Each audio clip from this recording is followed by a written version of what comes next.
কথায় আছে, যখন আপনি যুদ্ধক্ষেত্রে দাঁড়িয়ে তখন শত্রুকে পিঠ দেখিয়ে পালিয়ে যাওয়া বা পিছু হটে যাওয়া অত্যন্ত অনুচিত যুদ্ধনীতি হয়। কথায় আছে যে শ্রেষ্ঠ যুদ্ধ নীতি হলো সেটাই যেখানে আপনি অস্ত্র হাতে নিয়ে এগিয়ে যান, সাহসের সাথে যুদ্ধ করে শত্রুকে পরাস্ত করে ফিরে আসেন। আর সেটাই আমি করেছিলাম। তখন মহাভারত রচনা হয়েছিল, কারণ তখন ধর্মরক্ষা করা আবশ্যক ছিল। কিন্তু এমনও একটা সময় ছিল যখন আমি যুদ্ধ থেকে পালিয়েছি, কারণ তখন প্রজাদের সুরক্ষা বেশি গুরুত্বপূর্ণ ছিল। আমার গায়ে যুদ্ধ বিমুখ হবার কলঙ্ক লাগিয়েছিল। কিন্তু ঠিক আছে, আমি সেটাই করেছিলাম যেটা প্রয়োজনীয় ছিল। শ্রীরামও লঙ্কা গিয়ে রাবণকে হত্যা করার পূর্বে 4 মাস ধরে অপেক্ষা করেছিলেন। অপেক্ষায় ছিলেন কবে সেই সেতু সম্পন্ন হবে। তারপরে গিয়ে রাবণকে পরাস্ত করলেন, তাকে বধ করলেন। জীবনে কখনো কখনো থেমে যাওয়া বা পিছু হটে যাওয়া কার্যকর হতে পারে। এটা প্রত্যেক সময়ের উপরে নির্ভর করে। শত্রু যে কেউ হতে পারে, যখন খুশি আক্রমণ করতে পারে। কোনো মানুষ হতে পারে, আবার কোনো দানবও হতে পারে। আমাদের নিজেদের মানসিকতা হতে পারে, কোনো অসুখ হতে পারে, মহামারীও হতে পারে। সেক্ষেত্রে সেটাই করুন যেটা উচিত মনে হয়। দেখুন, প্রত্যেকবার নারায়ণ তো আপনাকে সাহায্য করতে আসবেন না। অনেক সময় মানুষকে নিজেকেই সেই বাধার সম্মুখীন হয়ে তাকে পরাস্ত করতে হয়। আর এমনিতেও কথায় আছে যে প্রত্যেক নরের মধ্যে নারায়ণ আছেন। তাই অন্তরের নারায়ণকে জাগ্রত করুন, আর যা সমস্যা আছে তাকে সমাপ্ত করে ফেলুন, তা সে যতই পিছু হটে করতে হোক না কেন। আসুন আর আমার সাথে ভালোবেসে বলুন, রাধা রাধা। এই সংসারে 2 ধরনের মানুষ দেখা যায়, 1 সরল, 2 জটিল। এবার এই যে সরল ব্যক্তি থাকে, তাদের এই সমাজ দুর্বল মনে করে। এমনিতে দেখতে গেলে জলও সরল, বায়ুও সরল। ওনারা যেদিকে চাইবেন প্রবাহিত হতে পারেন। এনাদের যে আকার দেবেন সেটাই ধারণ করবেন। কিন্তু এরা বাস্তব রূপ ধারণ করলে তখন কি হয়? এই জল এমন এক ধারায় পরিণত হয় যে অনেক বড় বড় পাথরকে খণ্ডিত করে দিতে পারে। এই বায়ু এমন এক চক্রবাতে পরিণত হয় যা সংসারে বিনাশ ডেকে আনে। তাই যে ব্যক্তি সরল, তার সরলতাকে সম্মান করুন, তাকে সম্মান করুন, তাকে ভালোবাসা দিন। আর আমার সাথে ভালোবেসে বলুন, রাধা রাধা। কখনো আপনি কোনো গোয়াল দেখেছেন? অধিক মাত্রায় গোবর পড়ে থাকে, আর ওখানে এক ধরনের পোকা দেখতে পাওয়া যায়, যাকে গুবরে পোকা বলা হয়। এরা কি করে? সারাদিন সেই গোবরেই বাস করে। সেই গোবরকে গোল আকৃতি প্রদান করে নিজের বাসার দিকে নিয়ে যাওয়ার চেষ্টা করে। অনেক পরিশ্রম করার পরে সেই গোবরের টুকরোগুলো নিজের বাসার দিকে নিয়ে যায়, আর বুঝতে পারে ওর বাসা তো খুবই ছোট, আর এই গোবরের টুকরো তো অত্যন্ত বড়। এ তো বাসাতে প্রবেশ করতেই পারবে না। তাও চেষ্টা করতে থাকে, শেষ পর্যন্ত অসফল হয়, আর সেই পোকা একাই বাসাতে ঢুকে যায়। এরকম মানুষের সাথেও হয়ে থাকে। সমস্ত জীবন মানুষ ধন, স্বর্ণ, সুখ স্বাচ্ছন্দ্য এই সব কিছু অর্জন করতে ব্যস্ত থাকে। আর যখন সময় আসে এই সংসারকে ত্যাগ করে চলে যাওয়ার, তখন সে বুঝতে পারে যে এই সব কিছু তো আমি নিজের সাথে নিয়ে যেতেই পারবো না। মনে দুঃখ নিয়ে সংসার থেকে বিদায় নেয় সে। তার বদলে যদি মানুষ কোনো নির্ধন ব্যক্তিকে সাহায্য করে দেয়, কোনো দুঃখী ব্যক্তিকে হাসাতে চেষ্টা করে, তাহলে মনে সন্তোষ নিয়ে সংসার ত্যাগ করতে পারে। এই জীবনে ধন, স্বর্ণ, সুখ স্বাচ্ছন্দ্য অতি আবশ্যক, কিন্তু এগুলোই বাস্তব সম্পত্তি নয়। তাহলে কি এই বাস্তব সম্পত্তি, সেটা বুঝতে শিখুন, আর আমার সাথে ভালোবেসে বলুন, রাধা রাধা। মানুষ একটা অত্যন্ত শ্রেষ্ঠ কর্ম করতে পারেন, সেটা হলো ভুলে যেতে পারা। আর সেটা বরদানের চেয়ে কম কিছু নয়। মানুষকে যখন কোনো কারণে নিজের প্রিয়জনদের থেকে দূরে যেতে হয়, তখন মনে দুঃখ জাগ্রত হয়। তিনি সেই দুঃখকে ভুলতে পারেন। কখনো কোনো সম্পর্ক থেকে যদি দুঃখ পেয়ে থাকেন তখন সেই দুঃখকে ভুলতে পারেন, কিন্তু এই সংসারের প্রত্যেক আবেগ, প্রত্যেক বস্তু ভুলে যাওয়া উচিত নয়। বিশেষ করে আমাদের প্রিয়জন, আমাদের পরিবারের সদস্য, যখন এই সংসার থেকে ওনারা চলে যান তখন যে সৎকর্ম ওনারা করেছেন, যে প্রেরণা ওনারা আমাদের প্রদান করেছেন, কখনো ভুলে যাওয়া উচিত নয়। যখন আপনি কোনো উঁচু স্থানে পৌঁছে যান, আপনি সাফল্য লাভ করেন, তখন সেই সকল বন্ধুদের ভোলা উচিত নয় যারা আপনার সাথে আরম্ভ থেকে ছিল, যারা সব সময় আপনাকে সাহায্য করেছে। আর সবথেকে গুরুত্বপূর্ণ কথা, আপনার বয়স যতই বৃদ্ধি পাক না কেন, মাতা পিতাকে কখনো ভুলবেন না। আপনি যতই বড় হন না কেন, আপনি তাদের সন্তানই থাকবেন। অভিজ্ঞতার দিক থেকে ওনাদের থেকে ছোটই থাকবেন। তাই সবসময় নিজের মাতা পিতাকে নিজের সাথে রাখুন, কখনো তাদের ভুলবেন না। সেই সকল ব্যক্তিদের ভুলে যাবেন না যারা দুঃখের দিনে আপনার সাথে ছিল, তবেই জীবনে সুখ পাবেন। আসুন আর আমার সাথে ভালোবেসে বলুন, রাধা রাধা। আমাদের জীবনে অনেক ধরনের ব্যক্তি এসে থাকেন। কেউ কেউ আমাদের সাথে থেকে যান, কেউ আমাদের থেকে দূরে চলে যান। কেউ ভালো মানুষ হন, কেউ খারাপ মানুষ। কিন্তু আমরা সবসময় সেই সময়টাকে নিয়ে দুঃখ প্রকাশ করি যখন আমাদের জীবনে কোনো খারাপ ব্যক্তি প্রবেশ করেন। তারা আমাদের খারাপ অনুভূতি দেন, দুঃখ দেন, কষ্ট দেন। আমরা সবাই তাকে ভালো মন্দ কথা বলি। কিন্তু কেন? এমন বিভিন্ন ধরনের মানুষ, খারাপ মানুষ, ভালো মানুষ সবার জীবনেই আসেন এবং সকলকেই একটা অমূল্য শিক্ষা দান করে যান। এবার আপনি নিজেই ভেবে দেখুন, জীবনে যখন প্রথমবার আপনি আগুন স্পর্শ করেছিলেন, তখন আপনি একটা শিক্ষা লাভ করেছিলেন যে আমাকে আগুনের থেকে একটু দূরে থাকতে হবে। তারপর আস্তে আস্তে আপনি শিখলেন যে কিভাবে এই আগুনকে নিয়ন্ত্রণে রাখতে হবে। তারপর আপনি শিখলেন যে কিভাবে নিজের জীবনে তাকে প্রয়োগ করতে হবে, তা সে অন্ধকারে প্রকাশ লাভ করার জন্য হোক বা খাবার বানানোর জন্য। সেইভাবেই কোনো খারাপ ব্যক্তি যখন আপনার জীবনে আসে, কোনো শিক্ষা দিয়ে যান, তার প্রতি কৃতজ্ঞ থাকুন। তার বিষয় খারাপ ভাবার বা খারাপ অনুভূতি নিয়ে থাকার কোনো প্রয়োজন নেই। সেই শিক্ষা লাভ করুন, ইতিবাচক মনোভাব নিয়ে জীবনের সামনে এগোতে থাকুন। কেউ নেই যিনি আপনাকে বাধা দিতে পারেন। আসুন আমার সাথে ভালোবেসে বলুন, রাধা রাধা। মানুষের জীবন হলো তার যাত্রা এবং প্রত্যেকের জীবনযাত্রার লক্ষ্য হলো আলাদা। এবার মনের মধ্যে এই প্রশ্ন জাগতেই পারে যে এই জীবনের লক্ষ্যটা গুরুত্বপূর্ণ নাকি যাত্রাটা। এবং এই ভাবনায় আমরা কোথাও না কোথাও সবথেকে গুরুত্বপূর্ণ বিষয়ে ভুলে যাই যে সবথেকে গুরুত্বপূর্ণ ব্যক্তিত্ব হলো আমাদের সাথী, আমাদের সহযাত্রী, যার সাথে আমরা এই যাত্রাপথ সুনিশ্চিত করি। এটা খুব গুরুত্বপূর্ণ। আপনি নিজেই দেখুন, মেঘ থেকে বৃষ্টি ঝরে পড়ে। তার লক্ষ্য হলো ধরিত্রী, তার যাত্রাপথ হলো সেই বায়ুমণ্ডল। কিন্তু ও কোন সাথী নির্বাচন করছে তার উপর কত কিছু নির্ভর করে। যদি সাথী হিসেবে ঝিনুককে খুঁজে পায় আর ওই ঝিনুকের ওপরে গিয়ে পড়ে, তাহলে মুক্তয়ে পরিণত হয়। তখন লক্ষ্য কি হয়ে থাকে? ঈশ্বরের আভূষণ।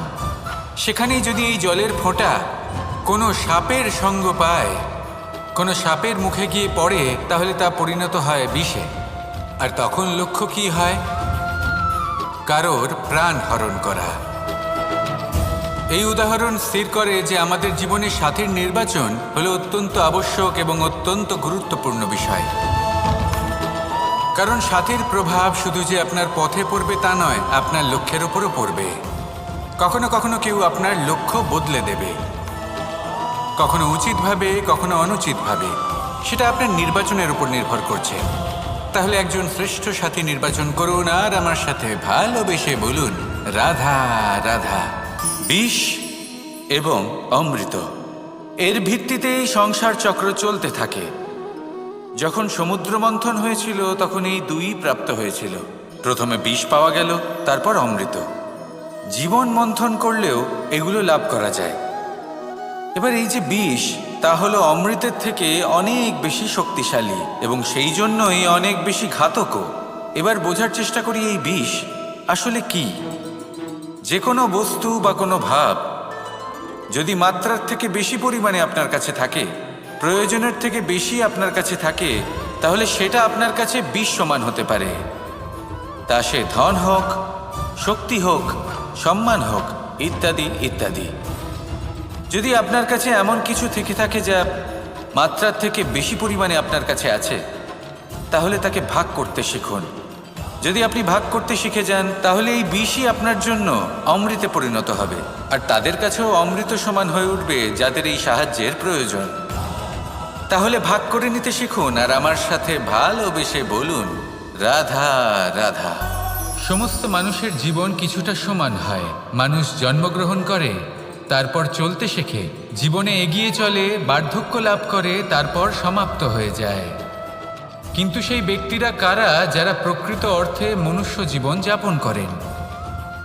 এনারা হলেন সেই ব্যক্তি যারা পড়ে গেলেও আবার উঠে দাঁড়ানোর চেষ্টা করেন, নিজের ভেঙে পড়া অস্তিত্বকে আগলে নিয়ে আবার একটা আকার দেবার চেষ্টা করেন, ভগ্ন আশাকে আবার একটা নতুন দিশা দেন।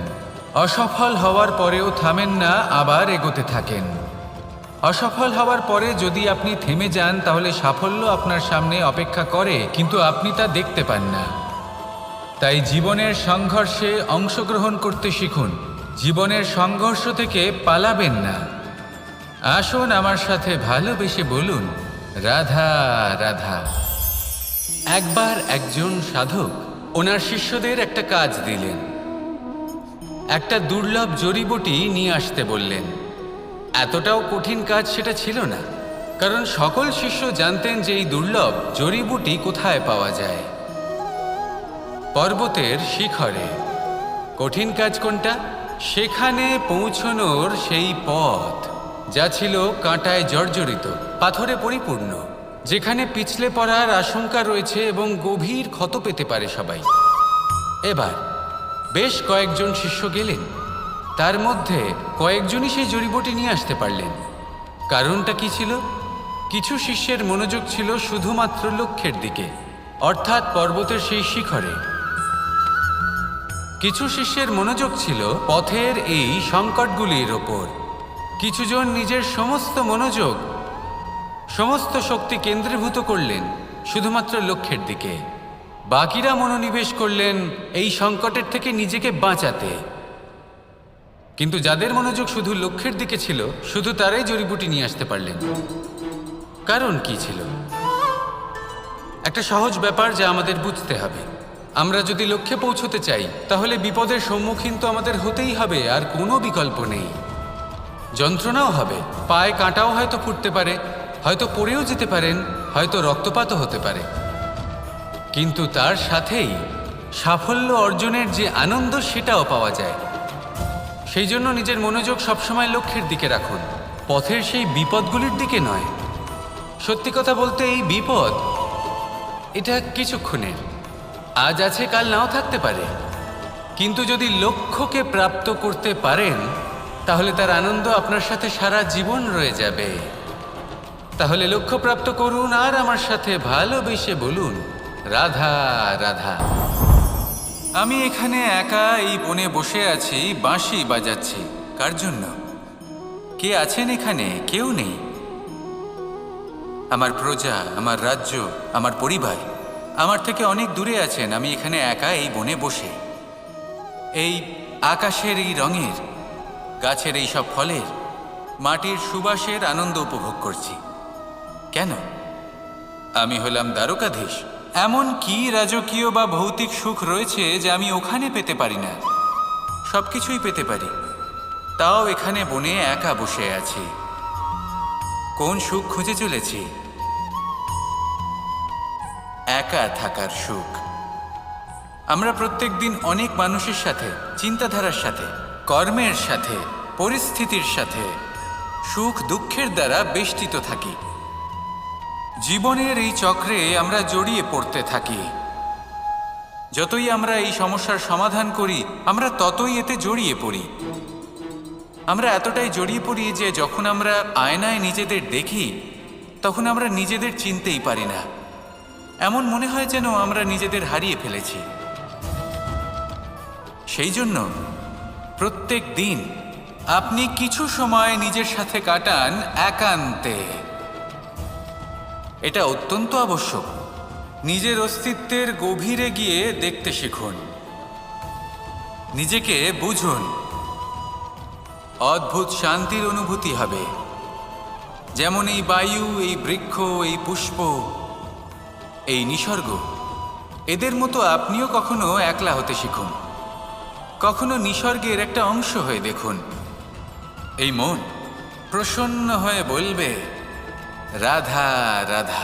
ধন সঞ্চয় করা সম্ভব, আর সেই জন্য ধন সবথেকে বেশি মূল্যবান সম্পত্তি নয়। এবার আপনি বলবেন, এ আমি কি বলছি? এই ধন খুব মূল্যবান, আমরা সকলে অর্জন করতে ব্যস্ত। সেটা এই কারণে, কারণ আপনারা জানেন না এই সংসারের সবথেকে বেশি মূল্যবান সম্পত্তি কি। এ হলো সেই সম্পত্তি যা কখনো সঞ্চয় করা সম্ভব নয়। আপনার কাছে যতই ধন থাকুক, তা দিয়ে আপনি স্বাস্থ্য লাভ করতে পারেন, বাড়ি কিনতে পারেন, আদি ইত্যাদি। কিন্তু আপনি যতই ধনী হন না কেন, ফেলে আসা দিনের একটা মুহূর্ত আপনি লাভ করতে পারবেন না। এই একটা মুহূর্ত, এই সময়, এটাই হলো সংসারের সবথেকে মূল্যবান সম্পত্তি। একবার চলে গেলে তা কখনোই ফিরে আসে না। আর এই মুহূর্ত যতই চলে যাক না কেন, আমরা স্মৃতির মাধ্যমে সেগুলি যাপন করতে পারি, তার আনন্দ উপভোগ করতে পারি। আর যার সাথে আমরা সময় অতিবাহিত করেছি, তার স্মৃতিতে আমরা চিরকাল জীবিত থাকতে পারি। সেই জন্য সময় সবথেকে মূল্যবান সম্পত্তি, তাকে এইভাবে নষ্ট করবেন না। প্রত্যেকটা মুহূর্ত উপভোগ করুন, আনন্দ করুন, আর ভালোবেসে বলুন, রাধা রাধা। আমাদের মধ্যে বেশিরভাগ মানুষ সেই পরম শক্তিতে, সেই পরমেশ্বরের ওপর আস্থা রাখি। আর সেই জন্য আমরা বারবার মন্দিরে যাই, পুজো অর্চনা করি, নৈবেদ্য অর্পণ করি। কিন্তু অত্যন্ত গুরুত্বপূর্ণ একটা বিষয় আমরা ভুলে যাই, আর সেটা হলো যে পাষাণের সেই প্রতিমা যা মন্দিরে স্থাপন করা হয়েছে, তাদের মধ্যে আমরা ঈশ্বরকে খুঁজে পাবো না যতক্ষণ না বাড়িতে বিরাজমান ঈশ্বর, অর্থাৎ আমাদের মাতা পিতা, তাদেরকে আমরা সেবা করছি। দেখুন, ঈশ্বর নিশ্চিত রূপে এই সংসার নির্মাণ করেছেন, কিন্তু আপনি সেই সংসারের অংশ তবে থেকে হয়েছেন যেদিন থেকে এই সংসারে আপনি পদার্পণ করেছেন। আর এই উত্তরদায়িত্ব পালন করেছেন কারা? আপনার মাতা পিতা। ঈশ্বর আছেন, এই ভাবনা আপনার মধ্যে জাগ্রত হয়েছে আপনার মাতা পিতার মাধ্যমে। সেই জন্য মন্দিরে গিয়ে আপনি যতই প্রসাদ বিতরণ করুন, তার কোনোই অর্থ নেই যদি ঘরে বসে থাকা মাতা পিতা অভুক্ত থাকেন। মন্দিরে গিয়ে পরমেশ্বরকে প্রসন্ন করার পূর্বে ঘরে বিরাজমান ঈশ্বর মানে আপনার মাতা পিতা, তাদের সেবা করুন, তাদের প্রসন্ন করুন। ঈশ্বর নিজে থেকেই প্রসন্ন হয়ে যাবেন। আসুন আমার সাথে ভালোবেসে বলুন, রাধা রাধা।